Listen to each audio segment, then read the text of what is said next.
Bonjour à tous, j'espère que vous allez excellemment bien. Débrief de l'avant-dernier match de cette Coupe du Monde, la petite finale entre la Suède et l'Australie. Ça a eu lieu à 10h ce matin, entre 10h et midi. Mais il y avait l'athlétisme, vous savez, cette discipline dont je n'arrive pas à prononcer le nom, l'athlétisme qui était encore en cours parce qu'il y a eu des soucis d'orage du côté de Budapest, donc ils ont dû décaler le départ de cette compétition. Suède-Australie, on va faire le débrief de cette rencontre, les joueuses du match en fin de vidéo. Et puis on fera un petit bilan de ces deux équipes sur cette Coupe du Monde. N'hésitez pas à vous abonner à la chaîne, à réagir dans les commentaires, à mettre un pouce bleu, à partager la vidéo sur les réseaux sociaux, notamment auprès de vos proches si vous pensez que ça peut les intéresser. Pardon, Rototo, dans les commentaires, n'hésitez pas à me dire qui vous a plu, qui vous a déçu. EPS 2.0, c'est sur les plateformes de podcast, Amazon, Deezer, Spotify, Google. Et puis TikTok, le débrief juste après l'arrivée Suède-Australie, victoire donc de la Suède 2-0, ça a été chirurgical. En même temps, ils n'ont pas eu vraiment à forcer leur talent face à des Australiennes qui, je pense déjà de base, étaient en dessous des Suédoises en termes de talent sur le terrain, mais qui surtout étaient très fatiguées, ces Australiennes. Physiquement, il n'y avait plus grand-chose dans les sockets et ça s'est surtout ressenti à partir de la 70e minute. Où pourtant il y avait l'envie d'aller devant, il y avait l'envie de faire des bonnes choses du côté de l'Australie, mais il n'y avait juste plus les cannes du tout. Et c'est ce qui donne le deuxième but, c'est sur un replacement qui ne se fait pas. Donc ça a été compliqué pour ces Australiennes sur cette rencontre. Elles finissent quand même, c'est une compétition mitigée du côté de l'Australie. Certes, on est allé jusqu'en petite finale, mais quand tu regardes les 3 derniers matchs en termes de contenu, le match face à l'équipe de France, le match face à la Suède, le match face à la Grande-Bretagne, c'est quand même pas dingue sur les 3 derniers matchs. Plus une phase de poule qui a aussi été un petit peu mitigée. En fait, j'ai l'impression qu'elles ont réussi leur Coupe du Monde sur 2 matchs, c'est-à-dire le Canada et le Danemark, le dernier match de phase de poule et le 8e de finale. Mais face à la France, c'était pas exceptionnel. On aurait peut-être pu s'attendre à mieux offensivement. Sur les 2 derniers matchs, on a senti les limites. On a surtout senti des limites de talent individuel dans cette équipe. Du côté de la Suède, on commence tout de suite par ce qui m'a plu, ce qui m'a pas trop plu. Ce qui m'a plu, c'est toujours ce pressing, cette capacité à, dès qu'il y a la perte du ballon, à monter très fort. Et surtout là sur ce match face aux Australiennes, elles ont fait un régal de pressing où vraiment les Australiennes avaient beaucoup de mal à ressortir le ballon. Donc ça, c'était très intéressant. Ça reste une équipe qui a beaucoup de talent devant. Des talents qui là ont pu s'exprimer. On a vu l'apport qu'a Asllani. Encore une fois, Asllani elle est tout le temps bien prise sur les matchs précédents. C'est pour ça qu'elle a été assez discrète aussi. Mais là, Asllani, si tu lui laisses 1 mètre, 2 mètres d'espace, elle te fait un festival. Et c'est ce qu'elle a fait sur ce match Kosovare-Asllani. Par contre, une défense qui laissait trop de temps à l'Australie. C'est-à-dire qu'une fois que l'Australie avait passé le premier rideau défensif, quand elles arrivaient dans les 30-40 derniers mètres du côté de la Suède, je trouve que la Suède laissait un peu trop faire les joueuses australiennes. Elles avaient tendance à pas vraiment intervenir sur les joueuses australiennes. Elles ont eu de la chance aussi, les Suédoises. Il y a ce penalty. Bon, pour moi, il est sévère, ce penalty, parce que on est un peu contre le cours du jeu. C'est-à-dire que la joueuse australienne ne cherche pas à faire faute. Est-ce que ça mérite d'avoir un penalty pour un truc comme ça au niveau des pieds? Je regarde, il faut regarder la faute, elle est donnée au niveau des pieds, faut pas regarder les bras, c'est pas à cause du contact au niveau des épaules, c'est au niveau des pieds où il y a une sorte de croche-patte, mais qui n'est absolument pas volontaire de la part de la joueuse australienne. Est-ce que ça mérite vraiment penalty? Je suis pas sûr du tout. Et de toute façon, l'arbitre, Madame Foster, j'ai jamais trouvé excellente, Madame Foster. Pourtant, elle arbitre depuis très longtemps. Mais je trouve qu'à un moment, elle a pas réussi à reprendre le contrôle de son match. Pendant 5-6 minutes, entre les Australiennes et les Suédois, juste avant la fin de la première mi-temps, ça se mettait des chocs de partout. Normalement, c'est à l'arbitre de gérer également la sécurité du match. Et à un moment, il aurait fallu sanctionner. Elle se mettait, mais vraiment, c'était dans tous les sens.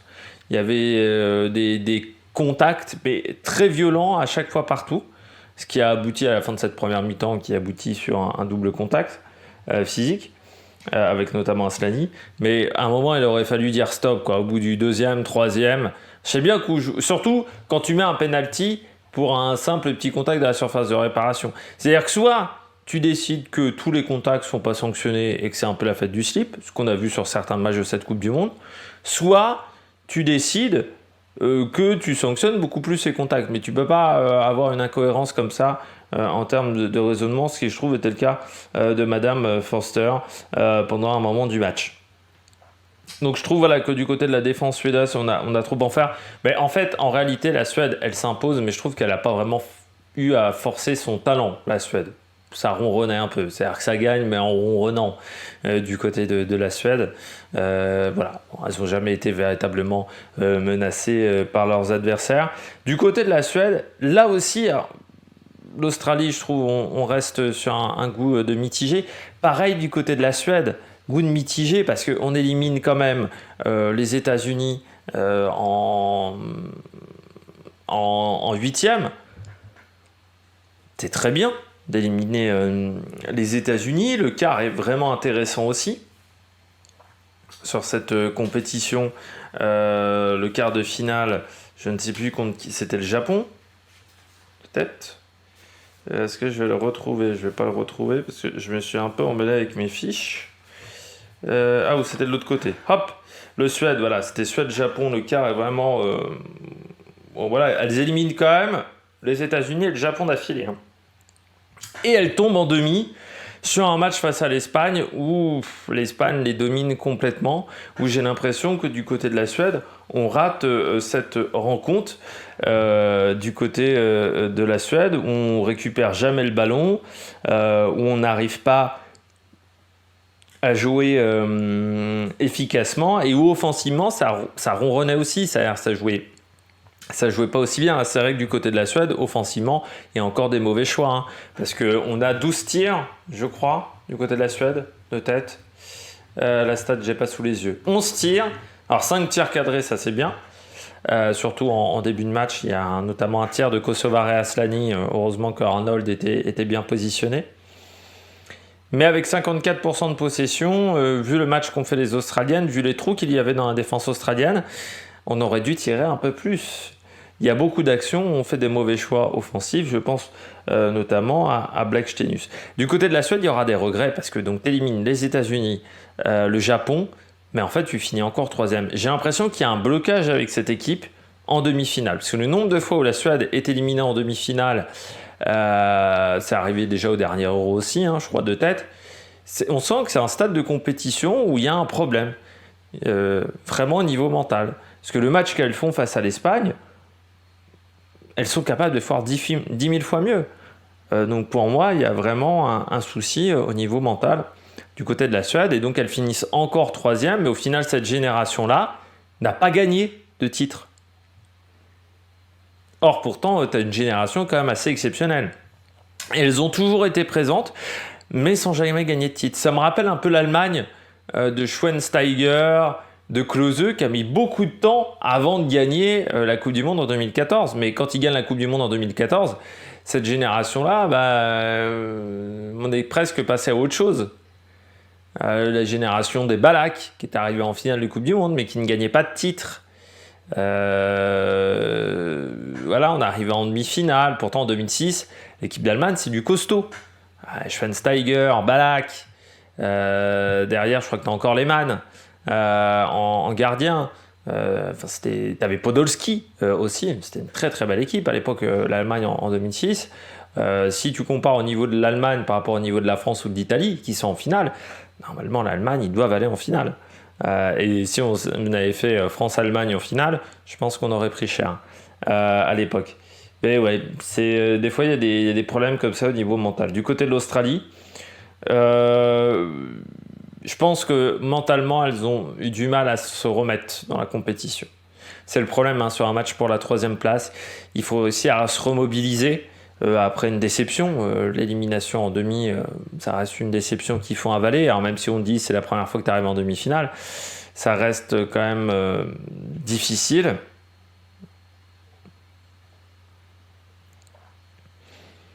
Mais pour moi, c'est un vrai problème, ce bloc bas qui laisse beaucoup trop de ballons à la Suède. Et j'ai envie de dire que quand l'Australie a joué de cette manière-là, quasiment sur les 3 derniers matchs, ça s'est pas bien passé.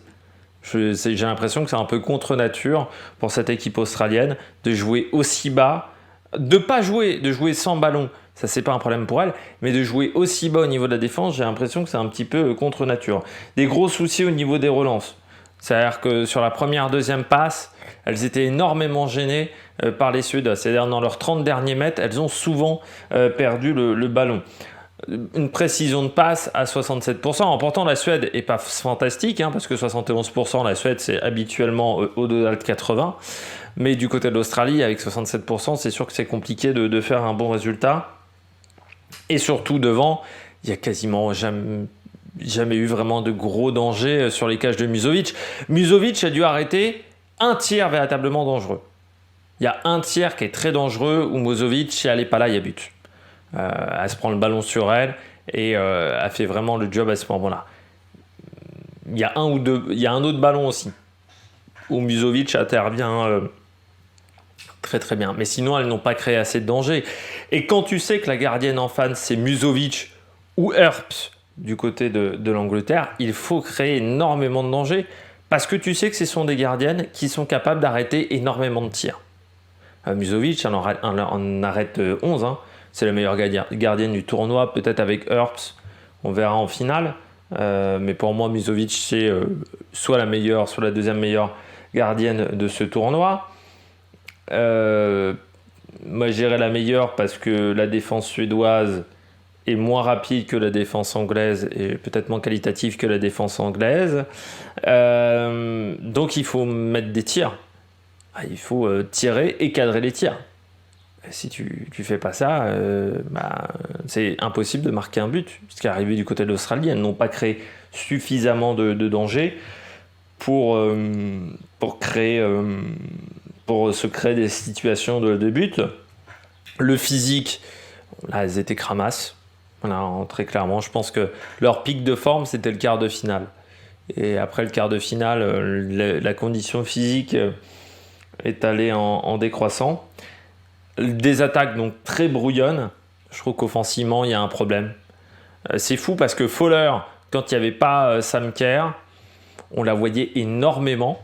Et plus on a vu Sam Kerr sur le terrain, plus Sam Kerr est revenu en condition physique, moins on a vu Fowler. Les 3 derniers matchs de Fowler, ils sont pas bons. Et en corrélation, c'est presque là où Sam Kerr est monté en puissance. Pour moi, les deux n'arrivent pas à jouer ensemble. Donc il faudrait trouver une solution parce que là, les deux ne jouent pas ensemble. Voilà, chacun essaye de faire un peu son truc et je trouve que Fowler, c'était compliqué. Et oui, pas assez de danger devant. Et défense qui a eu du mal dès que la Suède mettait un peu de vitesse, surtout dans l'axe. Dans l'axe, je trouve que Hunt a été en difficulté. On l'avait vu en difficulté. Je ne sais plus c'était sur quel match où elle avait souffert aussi, Claire Hunt. Mais que ça soit Paul King, Horn et Hunt, elles ont été en grande difficulté, surtout en deuxième mi-temps, face à Blackstenius, face à Aslani, où souvent elle laissait un peu trop de temps à Aslani, donc ça laissait des espaces, c'était compliqué après derrière. Bon, je crois qu'on a fait le tour du côté de l'Australie. Les joueuses du match du côté de la Suède, Aslani. Alors pourquoi je mets Aslani ? C'est peut-être pas la fille qu'on a le plus vue. Canary n'a pas fait de mauvaise rencontre, on le fait également.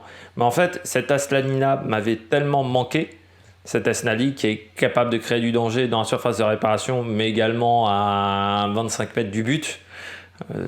Son but, le but qu'elle marque, c'est totalement du Aslani. Voilà. C'est un but à 25 mètres, c'est une fille qui arrive à créer du danger et elle a une frappe de mule à 25 mètres et elle cadre quasiment tout le temps. Donc ça, c'était bien. Mais elle a créé beaucoup de danger, ce qu'on n'avait pas trop vu sur les autres matchs. Donc ça, j'ai bien aimé. J'aurais pu mettre Musovic parce que elle a eu 2 interventions pour moi cruciales et elle les a réalisées parfaitement. Dans un match où il n'y a pas eu beaucoup de danger, c'est important de rester concentré. Angeldal, un peu mieux que d'habitude également, du côté de cette équipe suédoise. J'ai mis en flop, alors j'aurais pu mettre Anderson Bjorn, qui je trouve ne participe pas assez au jeu offensif. C'est-à-dire que les deux arrières ont tendance à rester vraiment en défense et à pas participer énormément au jeu. Mais j'ai préféré mettre Blackstenius. Elle a touché énormément de ballons, Blackstenius. C'est vrai que c'est un peu comme Giroud, elle touche énormément de ballons et elle arrive à conserver le ballon. Ça, c'est une grande qualité, ce qu'arrive à faire aussi Giroud. Surtout quand tu es tout seul en pointe. Donc c'est vraiment bien. Par contre, je trouve qu'offensivement, elle a fait beaucoup trop de mauvais choix parce qu'elle ne regarde pas assez ce qu'il se passe sur le terrain. C'est bien de courir vite, c'est bien d'avoir de la percussion sur le terrain, mais à un moment, il faut regarder. Et il y a un nombre de fois, elle aurait pu passer le ballon, ou il n'aurait pas fallu qu'elle pousse autant son ballon, qu'il aurait fallu qu'elle fasse une passe et qu'elle n'a pas effectué. Donc voilà, c'est pour ça que j'étais déçu du côté de Blackstenius, parce qu'elle l'avait pas trop fait sur le match précédent, et c'est un peu un défaut qu'elle a récurrent. Du côté de l'Australie, en flop, j'ai mis Fowler. Complètement éteinte sur ce match, Fowler. Alors, Sam Kerr n'a pas non plus été exceptionnel, mais il y a eu quelques éclairs de génie de Sam Kerr. Les éclairs de génie, on les attend de la part de Fowler, on les a pas eu. Encore une fois, Fowler, elle s'est éteinte après les huitièmes. C'est-à-dire, après les huitièmes, elle a disparu, Fowler. Elle n'a jamais réussi à jouer correctement avec Kerr. Donc, ça, c'est un petit peu un problème. J'aurais pu mettre aussi Hunt, qui a eu des soucis au niveau défensif. Et puis au top, j'ai mis Cornet-Cross. Elle a énormément apporté dans le jeu. Elle a bien profité du fait que derrière Aslani, il y avait un trou entre Angadal et Rubinson. Et souvent, elle s'affitrait correctement dans l'axe. Donc elle a touché énormément de ballons. Des coups de pied arrêtés qui étaient bien tirés de la part de Cornet-Cross, surtout les corners. Donc voilà, je trouve que ça a été intéressant, elle a créé du danger, ce qui n'a pas été le cas de Fowler, et ce qui a été le cas, mais trop rarement, de la part de Sam Kerr. Bon, nous on se retrouve demain. Moi je pense plutôt à une victoire de l'Espagne face à l'Angleterre. Ça sera la grande finale, ça sera à partir de midi. On fera le débrief dans l'après-midi comme aujourd'hui. Voilà, vers 16h, 17h. Pour le débrief de cette grande finale. N'hésitez pas à vous abonner à la chaîne, à réagir dans les commentaires, à mettre un pouce bleu. Puis nous, on se retrouve pour de nouvelles aventures sur la Mec Production. Ciao, ciao!